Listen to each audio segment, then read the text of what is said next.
भरवसा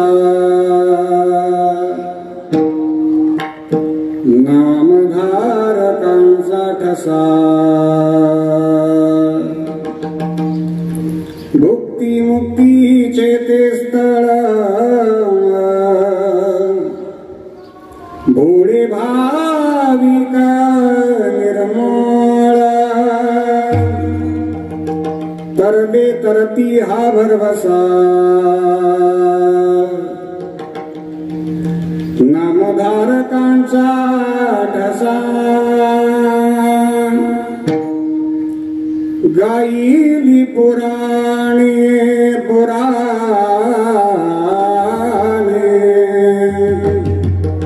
तुका म्हणे वेदवाणी तरले तरती हा भरवसा नामधारकांचा ठसा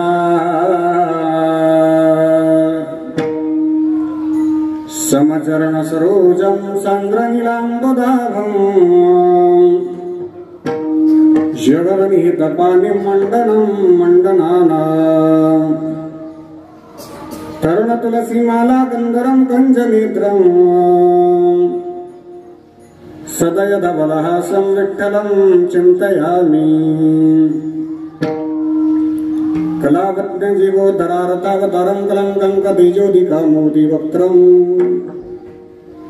खलानीशवादा गुणदार्हदक्षं समाधिस्थमूर्तिं भजे ज्ञानदेवं नमो सद्गुरु तुकया ज्ञानदीपा नमो सद्गुरु सच्चिदानंद रूपा नमो सद्गुरु भक्त कल्याण मूर्ति नमो सद्गुरु भास्करा पूर्ण कीर्ति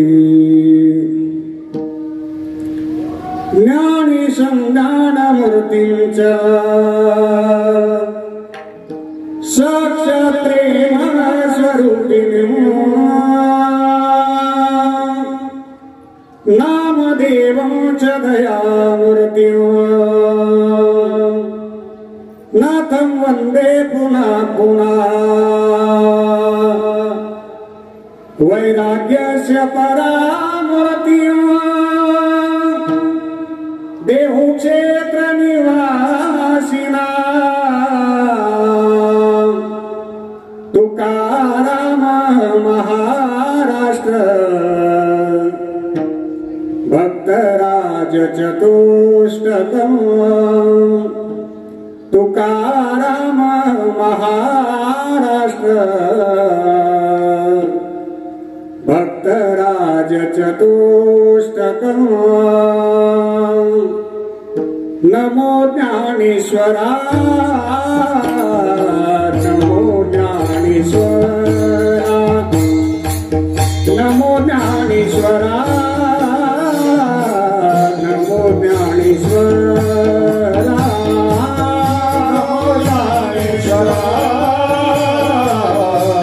नमो ज्ञानेश्वरा नमो ज्ञानेश्वरा नमो ज्ञानेश्वरा निवृत्ति रुदारा सोपान देवा निवृत्ति रुदारा सोपान देवा निवृत्ति रुदारा सोपान देवा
ज्योतिर उदारा सोपान दिवा मुक्ताबाई नमो त्रिभुवन पावनी आद्यत्रय जननी दिवाजी गंगा विशुद्धं नितपादस्पर्शं सरोवेष्टितं चुम्बितं पुण्यस्थानं सरागे स्थितं तं समाधिस्थमूर्तिं नमामि गंगागिरिजी योगिराजम्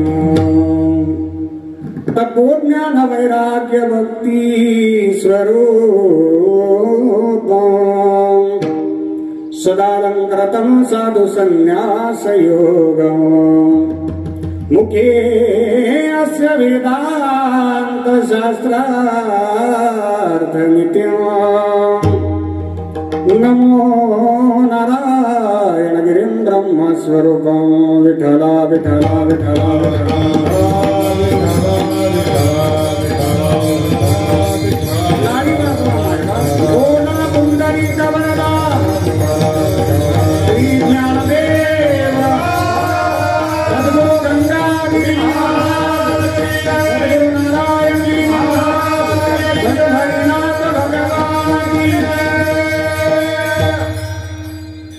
भाग्यवंत मनोतया शरण गेली पंढरीराया तरले तरती हा भरवसा नामधारकांचा ठसा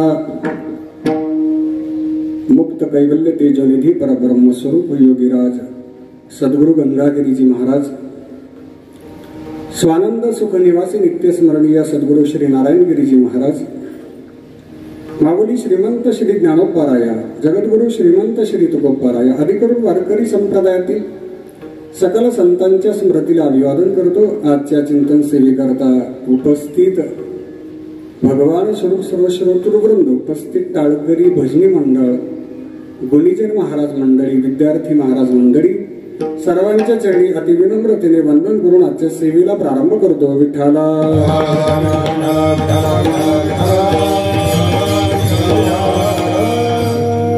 चिंतन सेवेकरता निरूपणाकरता घेतलेला अभंग संत श्रेष्ठ वैराग्य मुकुटमणी महाराष्ट्र भूषण हिंदवी स्वराज्याचे संस्थापक हिंदू हृदय सम्राट छत्रपती शिवाजी महाराज यांचे धर्मगुरु जगद्गुरु श्री संत तुकाराम महाराज यांचा चार चरणाचा कलियुगातील भाग्यवंतांचे वर्णन करणारा गोड असा चिंतनीय अभंग आहे। विठ्ठला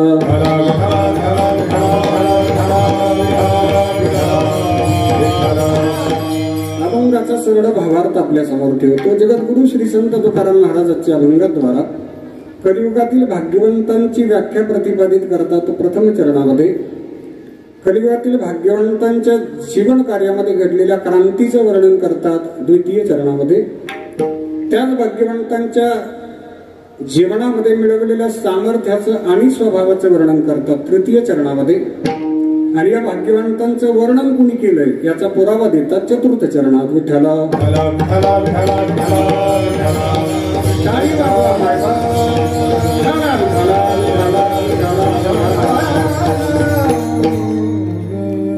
योगीराज सद्गुरु गंगागिरीजी महाराज संस्थान श्री क्षेत्र सरलाबेट येथे 174वा योगीराज सद्गुरु श्री गंगागिरीजी महाराज यांच्या नावाने प्रसिद्ध असणारा अखंड हरिनाम सप्ताह योगीराज सद्गुरु गंगागिरीजी महाराज, सद्गुरु नाथगिरीजी महाराज, सद्गुरु हरिगिरीजी महाराज, सद्गुरु सोमेश्वरगिरीजी महाराज आणि आपल्या सर्वांच्या हृदयस्थ असणारे नित्यस्मरणीय सद्गुरु श्री नारायणगिरीजी महाराज यांच्या अनंत कृपाशीर्वादाने आपल्या सर्वांचे आराध्य दैवत, अधिष्ठान दैवत, आपल्या सर्वांचे आध्यात्मिक व्यासपीठाचे कुलगुरू महंत गुरुवर्य सद्गुरु रामगिरीजी महाराज यांच्या सुंदर मार्गदर्शनाने संपन्न होणारा हा भव्य दिव्य महोत्सव। विठ्ठला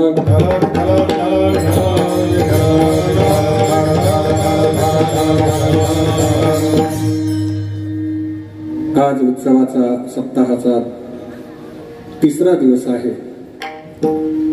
आजची सेवा गुरुवर्य महाराजांच्या पायाचा एक सेवक म्हणून आजच्या सेवेचा आलेला हा योग महाराजांची झालेली आज्ञा आणि आज माझ्या जीवनामध्ये भाग्याचा उदय झाला। कारण कीर्तन, भजन, प्रवचन आपण करतो ती आपली दैनंदिनी आहे, परंतु भजन घरी करणं वेगळं, भजन बेटात करणं वेगळं, पारायण घरी करणं वेगळं, पारायण बेटात करणं वेगळं. कीर्तन इतर ठिकाणी कीर्तनच आहे, पण इतर ठिकाणचं कीर्तन हे धर्ममंडपातलं कीर्तन आहे आणि बेटातलं कीर्तन हे देव घरातलं कीर्तन आहे. विठाला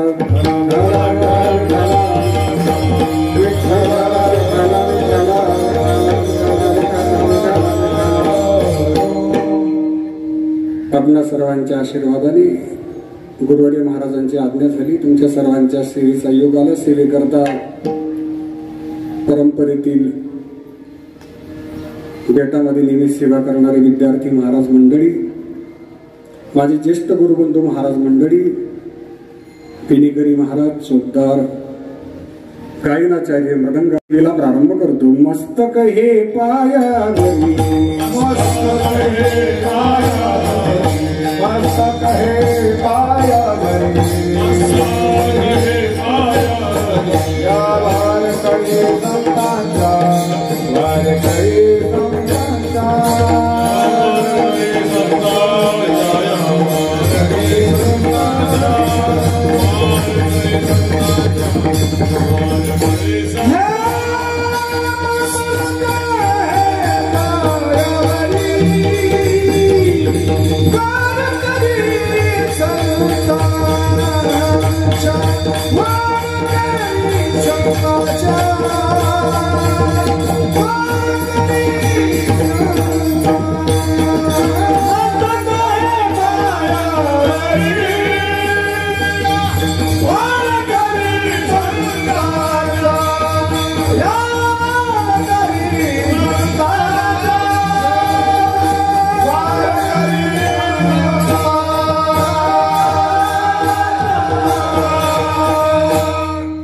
जगद्गुरु श्री संत तुकाराम महाराजांच्या अभंगावर गुरुवर्य महाराज बुद्धी देतील त्याप्रमाणे आपण चिंतन करण्याचा प्रयत्न करूया. जगद्गुरूंनी अभंगाची सुरुवात भाग्यवंत या शब्दापासून केली आहे. जगद्गुरूंच्या नजरेमध्ये भाग्यवंत कोण आहे आणि तुमच्या आमच्या नजरेमध्ये भाग्यवंत कोण आहे? कालच्या प्रवचन पुष्पामध्ये गुरुवर्य महाराजांनी सांगितलं की आमची नजर ही प्रपंचामध्ये फार छोटी असते आणि संतांची नजर ही विश्वाला पुरेल एवढी नजर असते. आमच्या नजरेतला भाग्यवंत कोण आणि संतांच्या नजरेतला भाग्यवंत कोण? विठाला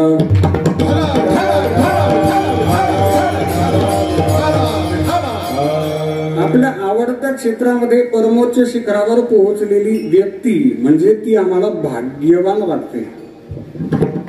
उदाहरणार्थ मला गायन आवडतं. गायन क्षेत्रातील उच्च शिखरावर पोहोचलेली व्यक्ती विभूती ही भाग्यवान माझ्या नजरेत. एखाद्याला वादन आवडतं.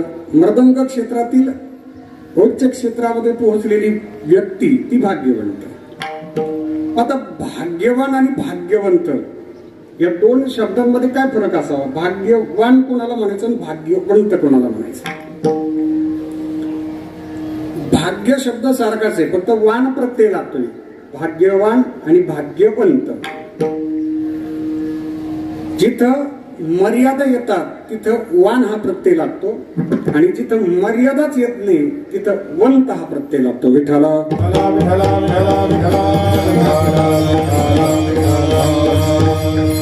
एखाद्याकडे भरपूर धन आहे आणि ते धन आपल्याला मोजता आलं, मर्यादा आली, त्याला आपण काय म्हणू?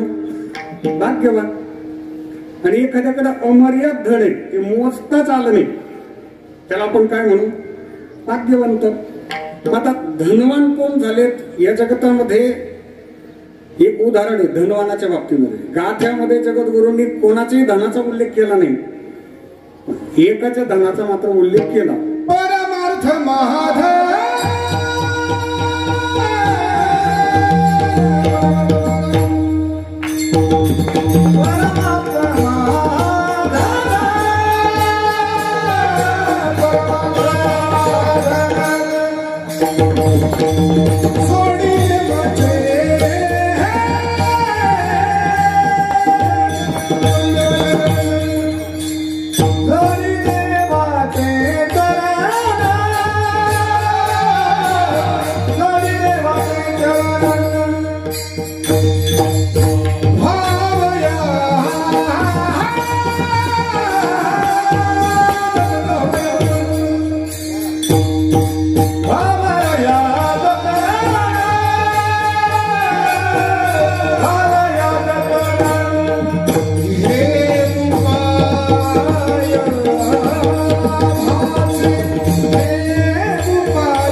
परमार्थ महाधन जोडी देवाचे चरण व्हावया जतन हे उपाय लाभाचे.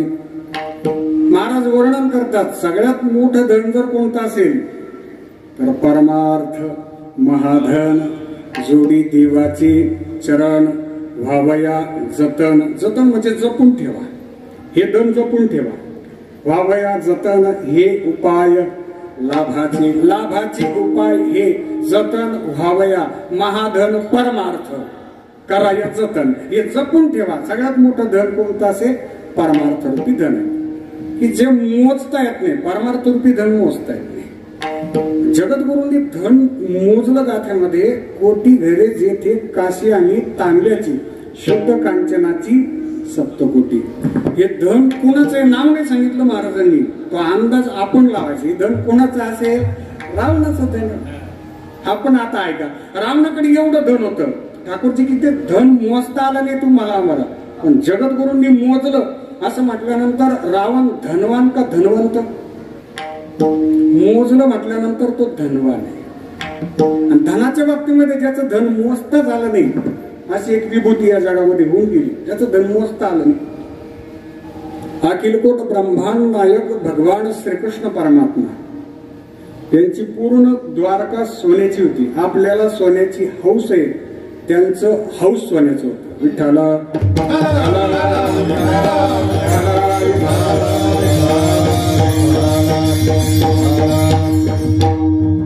एखाद्याकडे भरपूर गुण आहेत पण ते गुणाला मर्यादा आली गड्या.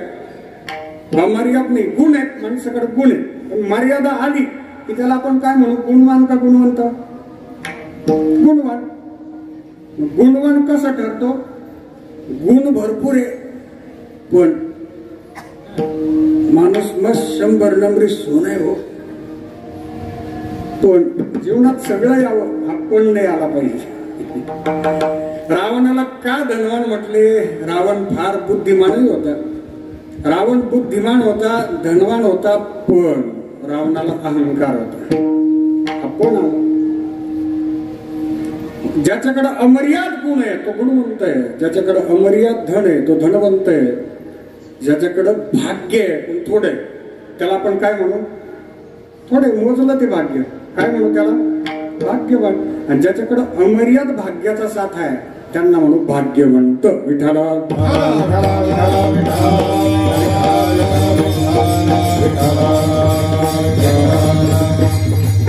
भाग्यवंतांचे 4 प्रकार सांगतो आणि अभंगामध्ये प्रवेश करतो. पहिला भाग्यवंत कर्माचा भाग्यवंत, दुसरा भाग्यवंत योगाचा भाग्यवंत, तिसरा भाग्यवंत मोक्षाचा भाग्यवंत आणि चौथा भाग्यवंत भक्तीतला भाग्यवंत. विठाला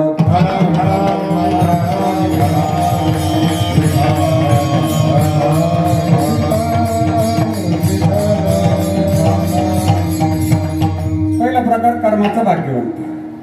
कर्मदशा आहे ही कर्मदशा कोणालाही चुकली नाही. या जगाचा अभ्यास करताना आपली नजर एक प्रकारच्या सुखाच्या शोधात असते की अमुक एक माणूस कसा सुखी झाला त्याच्या मार्गाने आपण जाऊ, आपण त्याच्या मागे जाण्याचा प्रयत्न करतो. आपली नजर सुखाच्या शोधात आहे. आपल्या नजरेला एक बाब नेहमी खटकते, कोणती? जो माणूस कधी मंदिरात येत नाही, जो माणूस कधी बेतात येत नाही, जो माणूस कधी सप्ताहाला येत नाही, जो माणूस कधी पंक्तीत योगदान देत नाही, जगामध्ये हाच वर्गात जास्त सुखी दिसतो कधी कधी. आणि तुमच्या माझ्यासारखे वारकरी नियमित सेवा करतात, त्यांच्या प्रपंचामध्ये कुठेतरी उणीव आपल्याला दिसते. आणि जी माणसं परमार्थातच नाही त्यांच्या जीवनात कधीच उणीव दिसत नाही. हा विरोधाभास कसा? तर जगद्गुरु श्री संत तुकाराम महाराजांनी सांगितलं की आज एखादी व्यक्ती सुखात असेल आणि आज तो भोग भोगत असेल, त्याने आज उपभोगलेलं सुख आणि त्याने आज केलेलं कर्म याचा काही मात्र संबंध नाही. आज केलेलं कर्म आणि आज समोर आलेले भोग याचा काही मात्र संबंध नाही. जर आपल्या डोळ्याने आपण संबंध लावत असलो तर त्याला आपल्या नजरेने आपण त्याला कर्माचा भाग्यवंत म्हणतो. भोगले ते फळ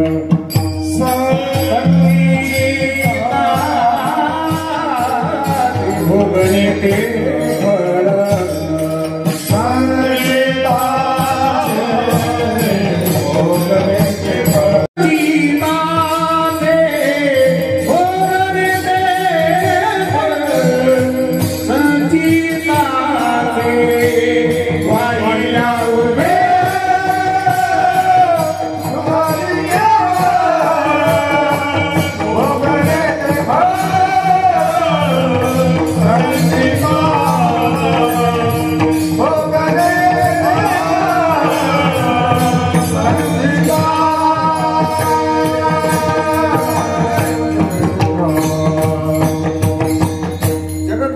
आमची व्यथा मांडली की आपण किती उद्वेग वाहिल्या उद्वेग दुःखाची केवळ आपण उद्वेग म्हणजे तक तक हे तक तक करतो आपण काय खरे सगळं गाव कर्जमाफीत बसलो आमच्या घरी निमाळा आहे आमच्या याद्या कोण गेल्या महाराज सांगतात भोग तो न घडे संचिता वासनी करावे ते म्हणी समाधान अन्न धनमा हे तो प्रारब्धा आधी याला म्हणत कर्माचा भाग्यवान विठ्ठल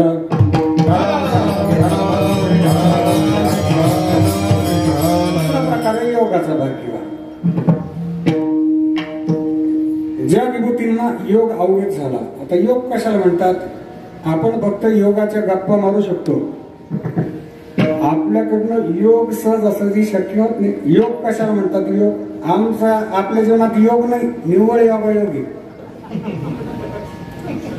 योग द्या सोडून निव्वळ योगायोग जर आलं ना सुख आपण म्हणतो योगायोग ना आले संतांना विश्वास होता त्याला म्हणतात योग. योगाची व्याख्या योगाचे ते भाग्यक्षमा आदी दमा इंद्रिय.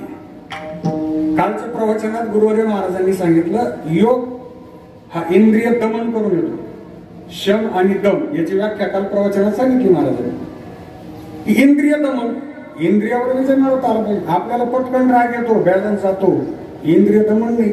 नाही तर पहा तुम्ही अमेरिकेत लाईट गेली जनरेटर चालू होतं रशियात लाईट गेली इन्व्हर्टर चालू होतं आपल्याकडे लाईट गेली का आपण पहिलं बाहेरून पाहतो आपलीच गेली का अख्ख्या गावाची गेली. बरं त्याच्यात जर भावकीतले सारे बल लागेले ना तर आपला जर वीज गेला असला तर मग विचारूच नका.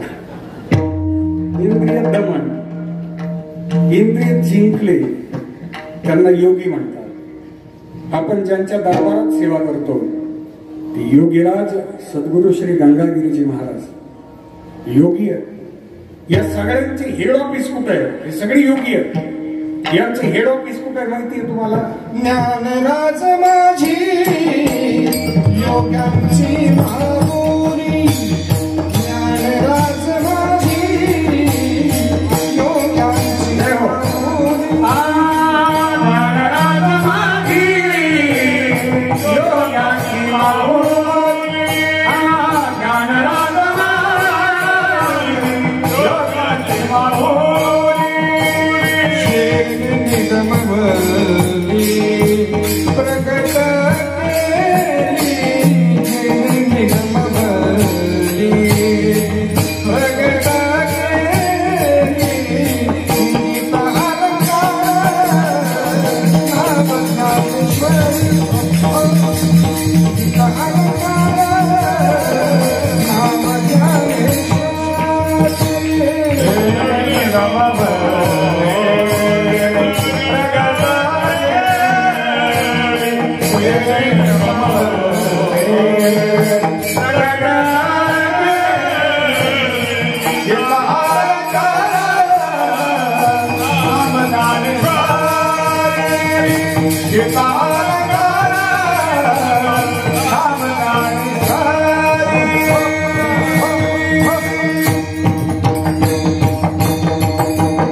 ज्ञानराज माझी योगांची माऊली जेने निगमवल्ली प्रगट केली.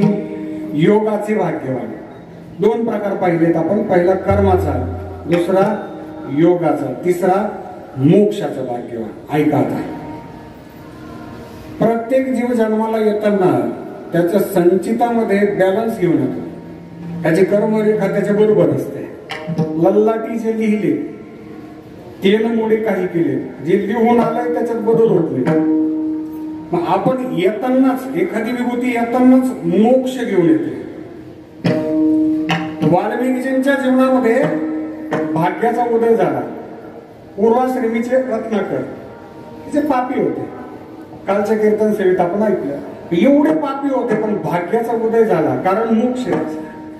मोक्ष रेखे आला भाग्यवीन कला, मोक्ष रेखे आला भाग्यवीन कला.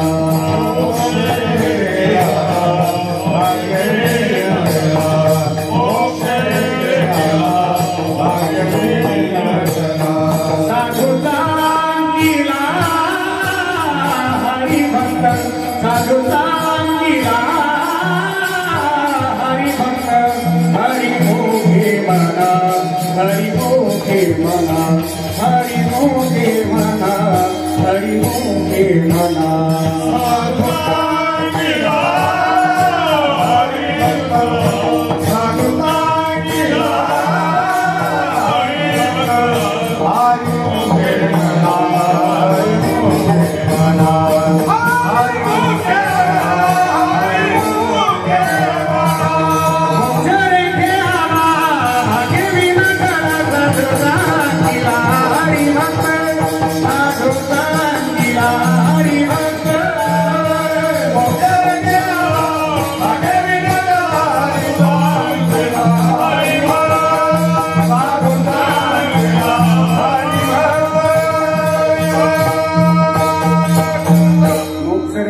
भाग्य विनटला साधूचा अंकीला हरिभक्त.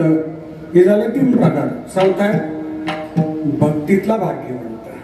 जगद्गुरूंची या प्रपंचामध्ये बारकाईनं नजर आहे. साधक महाराजांना विचारते, महाराज तुम्ही या कलियुगामध्ये आलात, बरं तुमचा एक जन्म नाही, जे जे झाले अवतार तुकात त्यांचे बरोबर, भगवंताच्या बरोबर आहेत. परत त्रेत द्वापार कली या 4 युगांमध्ये तुमच्या नजरेत भाग्यवान तुम्ही कुणाला म्हणाल? महाराजांनी कलियुगातला भाग्यवंत सांगितला. अभंगाचं प्रथम चरण. भाग्यवंत म्हणू दया, भाग्यवंत म्हणू दया, म्हणू दया,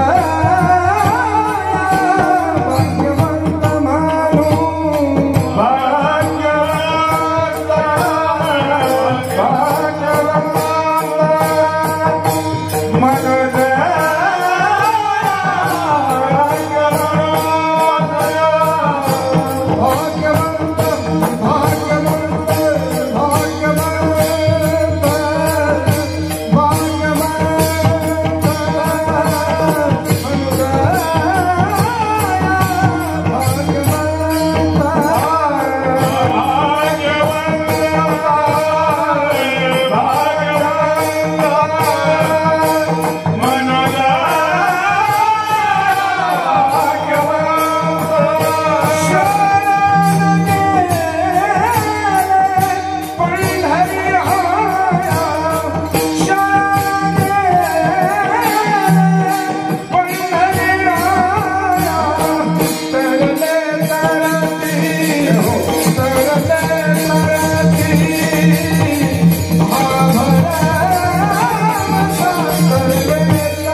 भाग्यवंत म्हणोत्तया शरण गेली पंढरीराया. ज्यांनी पंढरीरायाची शरणागती केली, जे पंढरीरायाला शरण गेली, त्यांना आम्ही भाग्यवंत म्हणू. पण अमर्याद भाग्य ते जन्माला घेऊन आले, जन्माला येताना अमर्यादित भाग्य घेऊन आले, त्यांना आम्ही भाग्यवंत म्हणू. आपण सगळेजण कोविडचे पहिले लाटेतूनही वाचलो, पहिल्या विस्फोटाला वाचलो भाग्यवंत, दुसऱ्या लाटेतूनही वाचलो भाग्यवंत, त्याच्यात कोविडचा पहिला सप्ताह झाला, त्याच्यातही आपण भजन केलं भाग्यवंत. कोविड मध्ये दुसरा सप्ताह होतोय, त्याच्यातही आपण भजन करतोय भाग्यवंत. आणखी एक वाक्य बोलू का? आपल्याला भाग्यवंत ठरवणारे कोण आहेत? हे आपण नाही. आपण आपल्याला काही डिग्र्या देऊन मोकळे होतो. आपल्या डिग्र्याला काही महत्व नाही. हो, जो ग्रॅज्युएट असेल त्याने 7वीच्या पोरांचे पेपर तपासायला हरकत नाही. ग्रॅज्युएट आहे, 7वीच्या पोरांचे पेपर तपासले तर काही हरकत नाही, तेवढं नॉलेज आहे त्याला. पण जो 4थीला 4 वेळेस बसला वर्गात, तो म्हणतो 7वीचे पोर अजिबात जमत नाही त्यांना. की आपल्या नजरेमध्ये आपण मोठेपण देऊ शकतो, पण ते मोठेपण फार काळ नाही. संतांनी तुम्हा आम्हाला भाग्यवंत ठरवलं की आपण जन्माला आलो, संसारामध्ये इतके दुःख, इतक्या व्यथा, काही केलं दुःख संपेना, तरी संतांनी आम्हाला ऊर्जा देण्याकरता, आम्हाला दिव्यत्वाची प्रचिती आणून देण्याकरता आमच्याकडनं भजन करून घेतलं आणि आम्हाला भाग्यवंत ठरवलं. वास्तविक पाहता आपला हा परिसर जो आहे, हा परिसर पूर्वी आवाज चांगले असून सुद्धा भजनाची तितकीशी आवड नव्हती. आवाज चांगला आहे पण भजनाची आवड नसेल तर त्या कलेला महत्व नाही.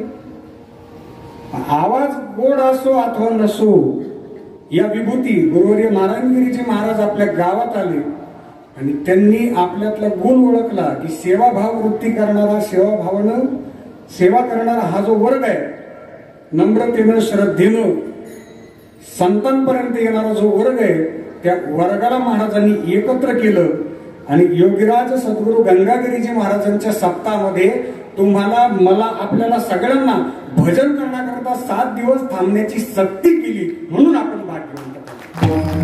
हो, नाही तर आता कोविडचं वातावरण जाऊ द्या, दरवर्षी सुद्धा आपण गावातल्या काही पठ्ठ्यांना म्हणतो चालता का 7 दिवस चालता का? तो म्हणतो नाही, 1 दिवस येऊ, 1 दिवस येऊ आणि प्रसाद घेऊ. तरी आपण 7 दिवस वेळ देतो, थांबतो, भजन करतो. प्रपंचातल्या व्यथा दुःख प्रत्येकामागे, जो संसार देवाला रडवतो तो आम्हाला रडवणार नाही कशावर? कर्मे दशरथ वियोगे मेला, कर्मे श्रीराम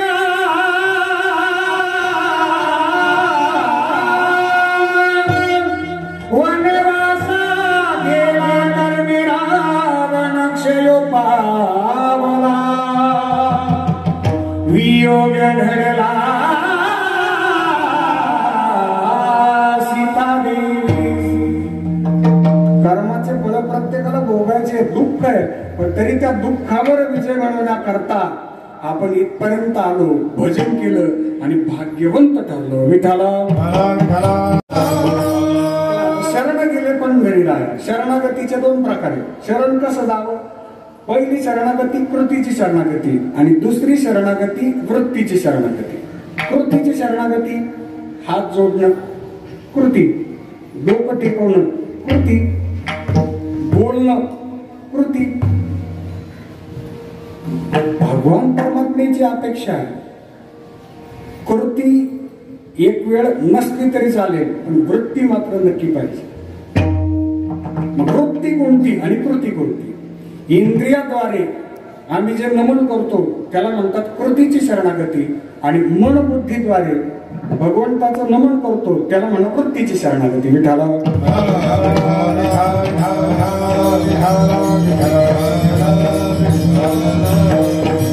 नुसतं डोकं टेकवणं म्हणजे नाही, परमार्थ नाही. डोकं टेकवणं, हात जोडणं. भगवान श्रीकृष्ण परमात्मा जर आले ना, भेटले ना, तर दुर्योधन फार गोड बोलायचा. दुर्योधन इतका भारी बोलायचा, तेव्हा काय तुम्ही सगळ्या विश्वाचे मालक, तुम्ही काय व्यापी हो तुम्हाला? कुठपर्यंत? जोपर्यंत देव समोर येतो तोपर्यंत.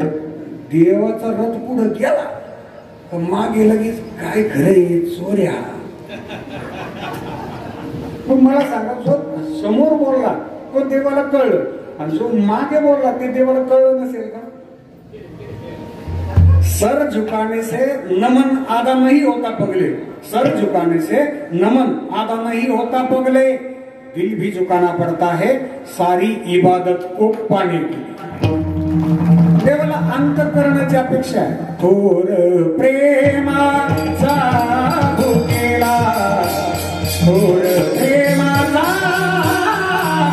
भुकेला, प्रेमाचा भुकेला, थोर प्रेमाचा भुकेला. हाची दुष्काळ नयना, हाची दुष्काळ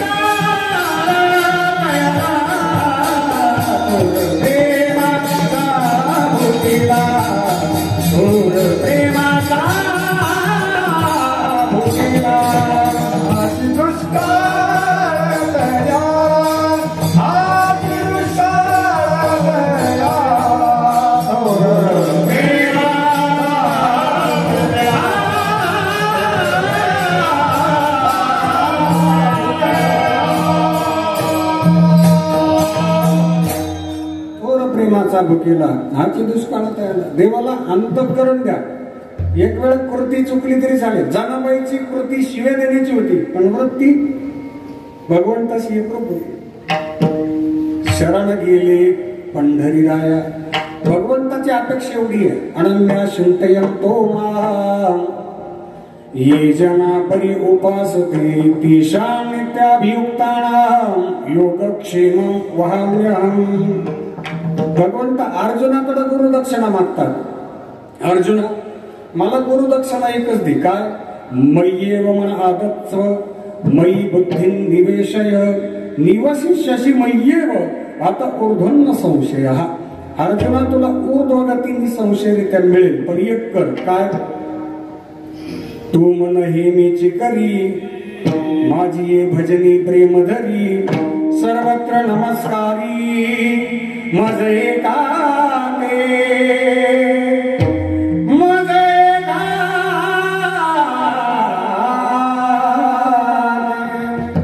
भजनामध्ये तू मन हे मीची करी माझी ये भजनी प्रेम धरी सर्वत्र नमस्कारी मज एकाते.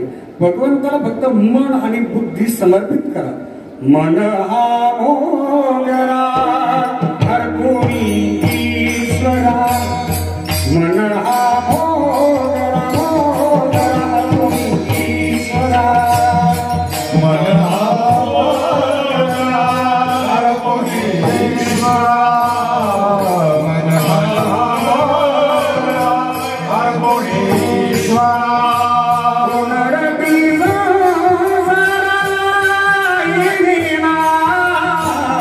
हर कोणी ईश्वरा. मन हा भोगरा भोगरा हर कोणी ईश्वरा.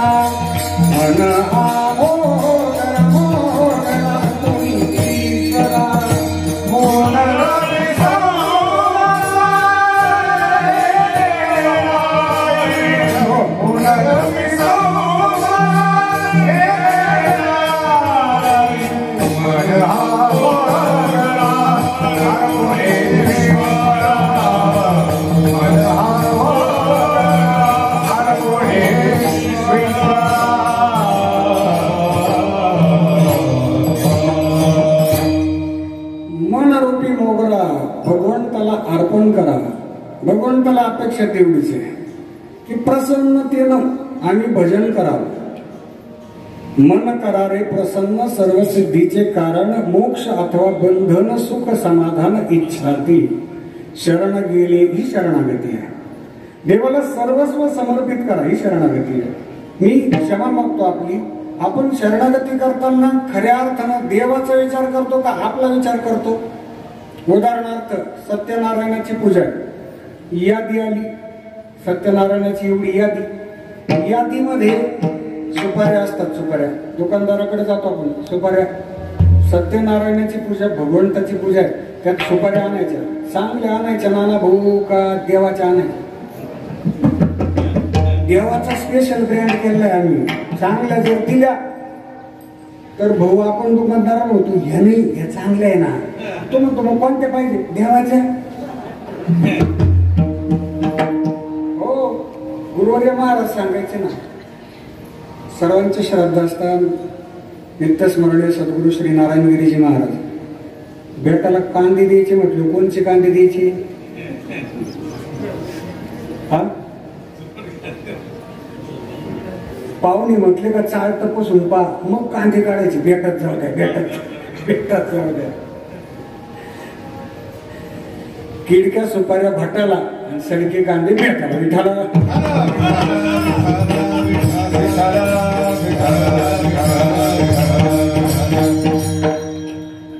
माफी मागतो मी आपली, सगळीच मंडळी त्यातली नाहीत. विठाला विठाला.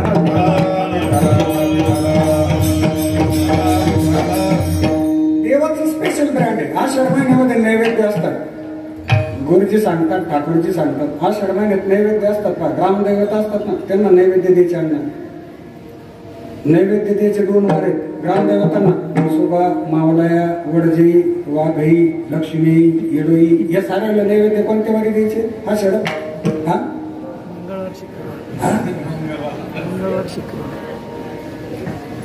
तुम्ही 8 तारखेवर मी कोणते वार? 2 वार आहे त्याचे, मंगळवार आणि शुक्रवार. हा, त्याच्यात म्हातारी नैवेद्य करायला बसती. पा ए गुरी हो, अगं निवद नेले का देवा? निवद नेले का? संध्या म्हणतात नाही आता. हो, उंडा आणि तो उंडा चपातीचा, त्याच्यावर वाटीने पालखी थापटी मारायची. 4-5 करून घ्यायचे पुऱ्या. बाकीचं उरलेलं पीठ बाजूला टाकायचं का पुन्हा उंड्यात घालायचं नवीन. हा, नवीन उंड्यात ऍड करायचं परत. ते पुऱ्या बरं झालं. खपके बाबा ते पाण्यात तळत नाही देवा करता, नाही तर पाण्यातही तळल्या तळल्या त्या पुऱ्या. भजे झालं, सगळं स्वयंपाक झाला. देवाचे नैवेद्य बनवायचे. पुरी ठेवली, त्याच्यावर भजे ठेवायचे. भजे एक भजं ठेवलं जमून का देवाला? नाही. शरण गेले करता सांगतो, शरणागती करतात. एक भजं ठेवायचं सेपरेट. नको, देवाचं पोट दुखलं तर पुन्हा गोळा पण आणाय देवाला. सेपरेट नाही, एकच भजन. त्याचं तोडीची म्हातारी मी म्हणून तरी बरं लक्ष देत जाय, लक्ष देत जाय. एकच भजन 10 देव त्याचं वजन. एकदम पाप नसत ना ते मारा देवाला दिसत नसेल काही नैवेद्य. हे असे जर नैवेद्य देवाला गेले की भात ठेवायचा, तो भात एकच शिजवायला पाहिजे. तशी आमटी वाढायची, पण आमटी ती पळीवर घ्यायची ना, असा गण टेकून द्यायचा. म्हातारीच्या ताब्यात गणगिरी बाबा सप्ता देवा आमटी करतात.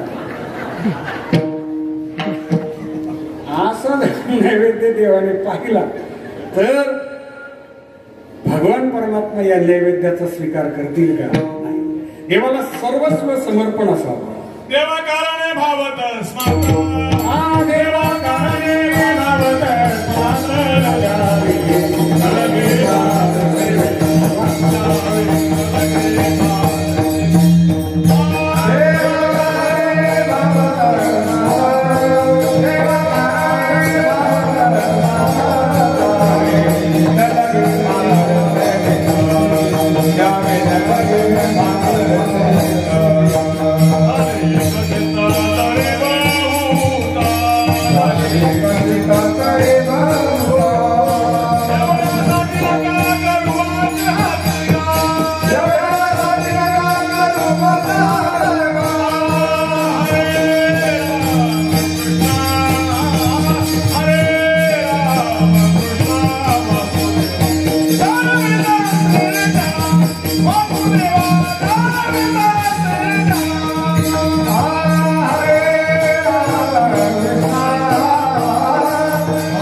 तस्मात द्यावे न लगे भारसेवित झाले एक चित्त तरी बहुत एवढ्यासाठी नका करू आता हात गा.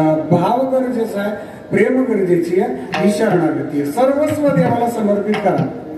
गुरुवर्य महाराज एक उदाहरण सांगायचे. देवाला सर्वस्व समर्पण भावनेनं केलेलं भजन आवडतं आणि ते भजन करायच्या आमच्या श्री संत मीराबाई.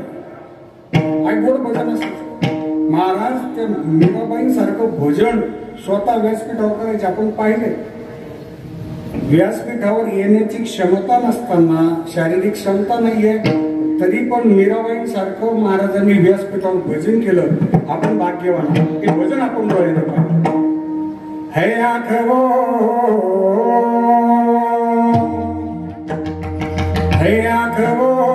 जो शाम का दर्शन किया करे,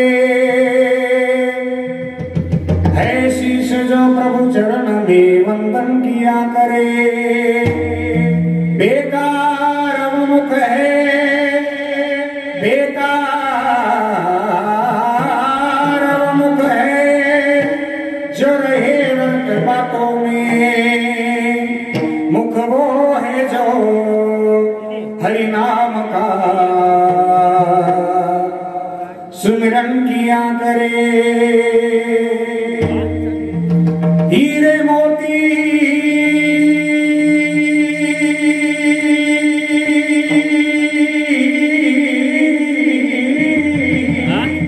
हीरे मोती से नहीं है शोभा, है हाथ की, है हाथ जो भगवान का पूजन किया करे. मरकर भी अमर नाम है उस जीव का जग में, प्रभु प्रेम में बलिदान जो जीवन किया करे. हे मीराबाईंचं भजन आहे. राजवैभवात राहिला, अलौकिक सौंदर्य, राजवैभवाचा अहंकार नाही, सौंदर्याचाही अहंकार नाही, सदैव भजनामध्ये तल्लीन असायच्या. मेरे तो गिरधर गोपाल दुसरं नकोय असं विश्व ज्यांचं होतं. माझे फक्त आणि फक्त भगवंतच आहे, दुसरं विश्वच नाही. प्रेम के रंग में ऐसी डूबी बन गया एक ही नूर. प्रेम के रंग में ऐसी डूबी बन गया एक ही नूर. प्रेम की माला जपते जपते आप बनी मैं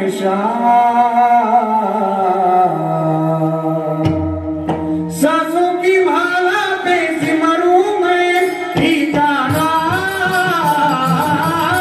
सासों की माला पे सिमरू मैं ठिकाना.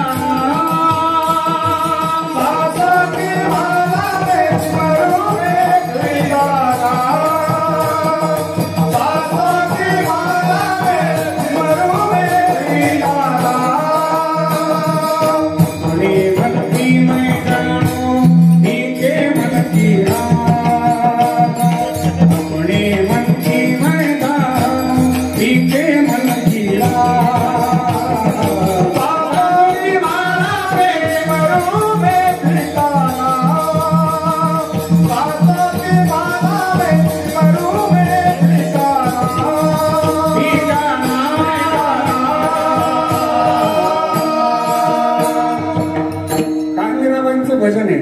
साक्षात विश्वंभराने यावं, भगवान श्रीकृष्ण परमात्म्यांनी यावं आणि मीराबाईंच्या भजनामध्ये नाचावं. गार है प्रीतम मांग का है सिंधु, जीवन का सिंगार है प्रीतम मांग का है सिंधु. प्रीतम की नजरों से गिरकर जीना है किसको, प्रीतम की नजरों से गिरकर जीना है किसको. सांसों की माला पे सिमरू मैं ठिकाना. सांसों की माला पे सिमरू मैं ठिकाना.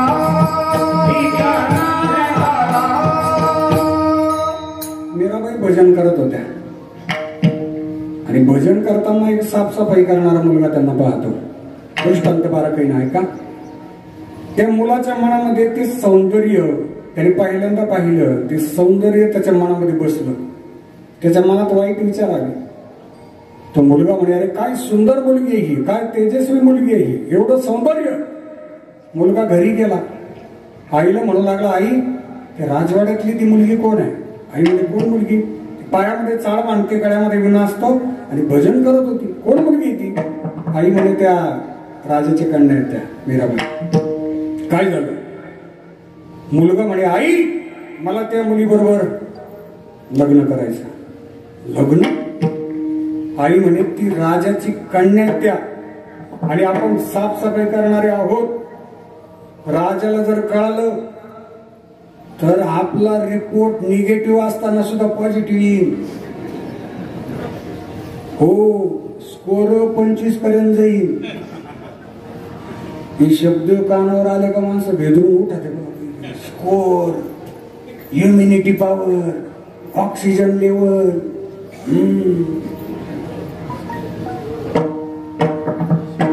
रेमडेसिवीर त्याच्या किमती तर विचारूच नका. आई म्हणे अरे काय ते राजाच्या राजभोग होत राहणारी मुलगी येते, आपलं लग्न नाही होऊ शकत. मुलाने अन्न पाण्याचा त्याग केला. ऐका बरं का, अन्न पाणी सोडलं. पहिला दिवस, दुसरा दिवस, तिसऱ्या दिवशी मुलगा अन्न पाणी घेत नाही म्हटल्यावर ते शुद्ध झालं. आईला दया आली. आई मीराबाईंकडे आल्या. राणीसाहेब माझ्या मुलाला वाचवा. मीराबाई बसल्या त्या चिंतनात. मीराबाई म्हणे काय झालं तुमच्या मुलाला? म्हणजे माझ्या मुलाची इच्छा की तुमच्या बरोबर त्याला विवाह करायचा, लग्न करायचं. मीराबाई हसल्या. बस एवढीच इच्छा आहे ना? मी तुमच्या मुलाबरोबर लग्न करायला तयार आहे. आई म्हणे उगाच लेकरू 3 दिवस उपाशी ठेवला. पहिल्या दिवशी विचारलं असतं तर बरं झालं असतं. मीराबाई म्हणे नीट ऐका, मी तुमच्या मुलाबरोबर लग्न करायला तयार आहे. पण आपण आला पाहता मराठी व्याकरणात आपण जरा विचित्र आहे. पण आला की मागच्या वाक्याचा अर्थ बदलून जातो. आपण इतका विचित्र आहे. मी तुमच्या मुलाबरोबर लग्न करायला तयार आहे. पण काय? तुमच्या मुलाने 7 दिवस राजवाड्यात यायचं आणि भजन करायचं. 8व्या दिवशी काल्याच्या कीर्तनात मी स्वतः लग्न करेन तुमच्या मुलाबरोबर. दुसऱ्या दिवशी आई मुलाला घेऊन आली. भगवान श्रीकृष्ण परमात्म्यांची मूर्ती समोर आहे. मीराबाई आल्या, दोघांना पाहिलं. मीराबाईने सांगितलं भगवंताकडे बोट केलं, माझं सर्वस्व तिकडे आहे, माझ्या सर्वस्वाचं भजन करा. माझा श्वास तिथे आहे, माझे प्राण तिथे आहे. त्यांचं दर्शन करा आणि त्यांचंच भजन करायचे आपल्याला.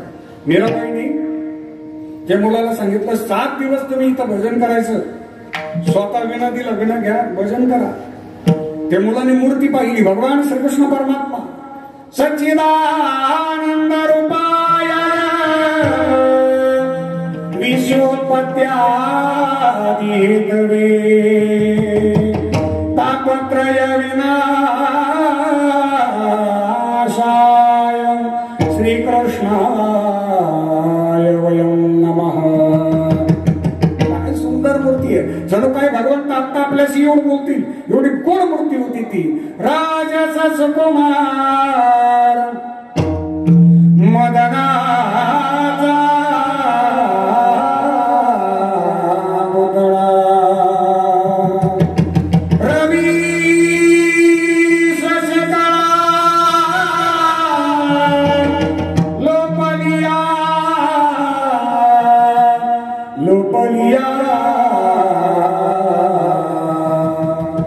मुलाला सांगितलं माझ्या मागे भजन करा. मुलगा उभा. मीराबाई पुढे भजन म्हणतात. श्रीकृष्ण गोविंद हरे मुरारे हे नाथ नारायण वासुदेव. श्रीकृष्ण गोविंद हरे मुरारे हे नाथ नारायण वासुदेव. श्रीकृष्ण गोविंद हरे मुरारे हे नाथ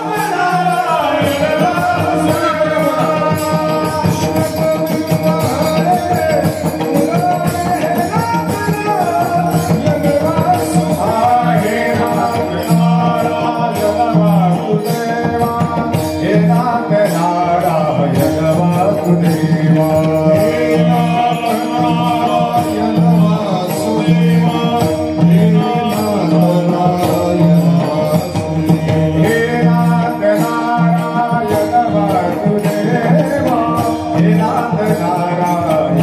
वासुदेव.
मुलाला समाधी लागली ना, 7 दिवस भजन झालं, 8वा दिवस उजाडला, काल्याचा दिवस.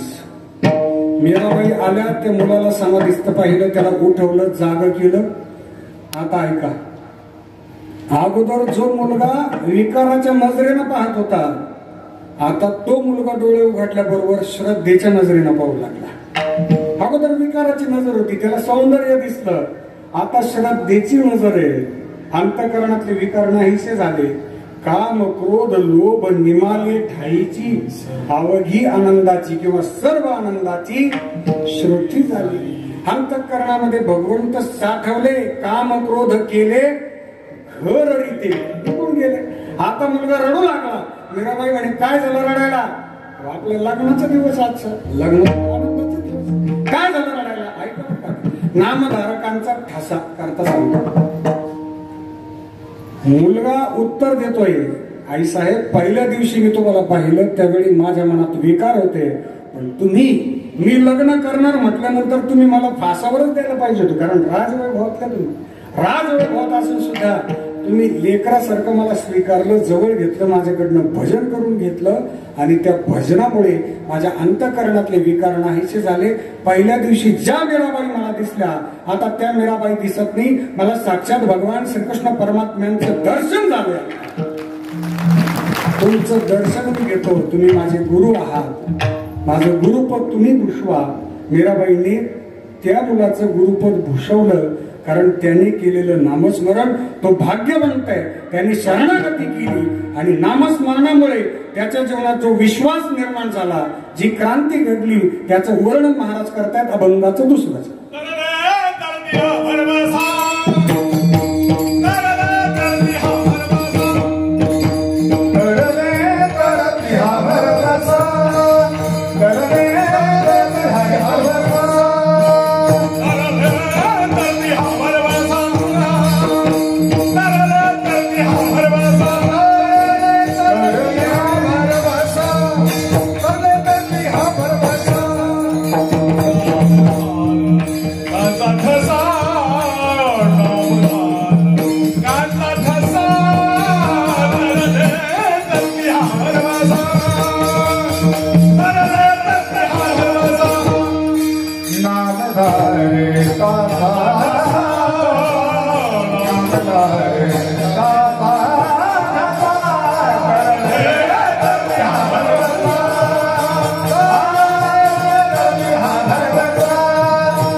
नामस्मरण करणाऱ्यांचा ठाम विश्वास.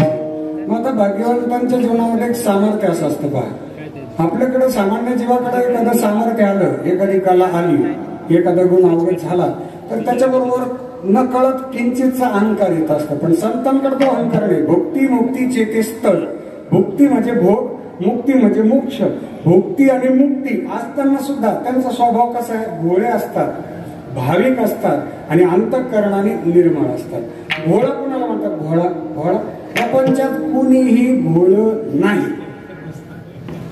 प्रपंचातला भोळा दिसतो तो कामापुरता भोळा असतो. काम झालं की तो भोळा राहत नाही. भोळं कोणाला म्हणावं? भगवान श्री हनुमानजी महाराज भोळे भोळे दैवत आहे. आधी भगवती सीता माता एक दिवस शृंगार करत होते. शृंगार भगवान श्री हनुमानजी महाराजांनी दर्शन घेतलं आणि आईसाहेब भांगेमध्ये सिंदूर भरत होते. हनुमानजी महाराजांनी विचारलं, आईसाहेब हा सिंदूर का भरतात? भांगेत सिंदूर का भरतात? आईसाहेबांनी सरळ उत्तर दिलं, सिंदूर भरला की माणसाचं आयुष्य वाढतं, मालकाचं आयुष्य वाढतं. मालकाचं आयुष्य वाढतं सिंदूर भरल्याने. हनुमानजी महाराज बाहेर आले. आईसाहेब ते एवढा एवढा बोटभर सिंदूर भरतात, किती आयुष्य वाढतं मालकाचं? आपले मालक भगवान प्रभू रामचंद्रजी त्यांचं आयुष्य वाढण्याकरता त्यांनी तेव्हापासून बाजारात गेले, सगळ्या अंगाला सिंदूर लावून घेतला. याला म्हणतात निर्मळ. सर्वांग निर्मळ चित्त जैसे गंगाजल. तुका म्हणे भोळा जिंको जाणे ललिता. भोळे भाविक आहे, निर्मळ आहे. या विभूतींचं वर्णन जगद्गुरु श्री संत तुकाराम महाराज सांगतात. यांचं वर्णन नुसतं आपल्या मुखातनं केलं, वेदानं तर केलं, पण आपल्याही मुखातून आपण 2 मिनिटं भजन करू आणि त्यानंतर भैरवीकडे जाऊ. गंगागिरी बाबा माझे, गंगागिरी बाबा,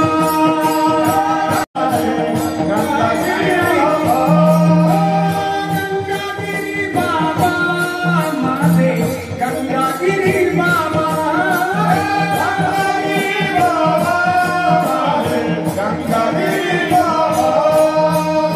गंगागिरी बाबा माझे नाथगिरी बाबा, गंगागिरी बाबा माझे नाथगिरी बाबा, गंगागिरी बाबा माझे हरिगिरी बाबा, गंगागिरी बाबा हरिगिरी बाबा, गंगागिरी बाबा माझे सोमेश्वरगिरी बाबा, गंगागिरी बाबा सोमेश्वरगिरी बाबा, गंगागिरी बाबा माझे नारायणगिरी बाबा, नारायणगिरी बाबा, गंगागिरी बाबा माझे नारायणगिरी बाबा,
या विभूती निर्मळ असतात, त्यांचं नुसतं नामस्मरण करा. तुका म्हणे देवा त्यांची केल्या पावे सेवा. या भाग्यवंतांचं वर्णन कोणी, याचा पुरावा ऐका अभंगाचं 4th चरण. गाई पुरा गाई पुरा गाई पुरा गाई पुरा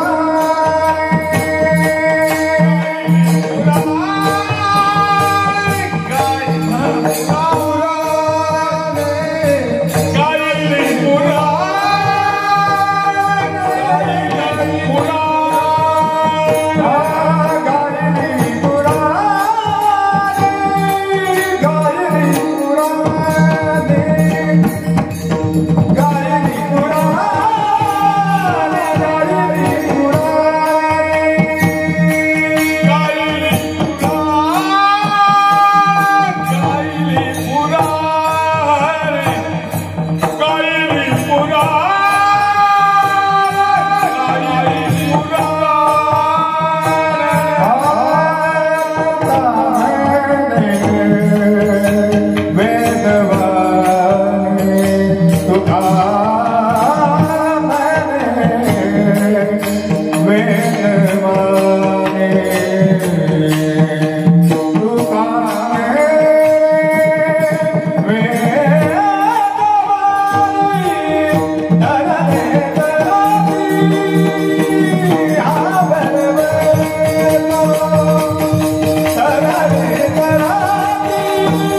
तुकाराम महाराजांच्या अभंगावर झालेली चिंतन सेवा स्वानंद सुखनिवासी नित्यस्मरणीय सद्गुरू श्री नारायणगिरीजी महाराज यांची कृपा, परमश्रद्धेय महंत गुरुवर्य सद्गुरू श्री रामगिरीजी महाराज मठाधिपती श्री क्षेत्र संस्थान सरलवेद यांचा आशीर्वाद, गुरुवर्य महाराजांच्या कृपेने प्राप्त झालेली सेवा श्रींच्या चरणी समर्पित करतो। आज सेवेचा अभूतपूर्व योग आणि माझ्या जीवनातला भाग्याचा उदय माझे आदरणीय पूज्य पिताश्री ज्यांना संप्रदायाचा खूप आवड होती, मृदंगाचार्य होते आणि त्यांचं आज 20वे पुण्यस्मरण आहे। त्या पुण्यस्मरणाच्या पूर्व काळावरती आजची सेवा गुरुवर्य महाराजांनी तुमच्या सर्वांच्या आशीर्वादाने माझ्यापर्यंत पोहोचवली, त्याबद्दल मी आयुष्यभर आपला सदैव ऋणी राहील। झालेली सेवा पुन्हा एकदा श्रींच्या चरणी समर्पित करतो आणि सेवेला पूर्ण करा। विठ्ठल जय जय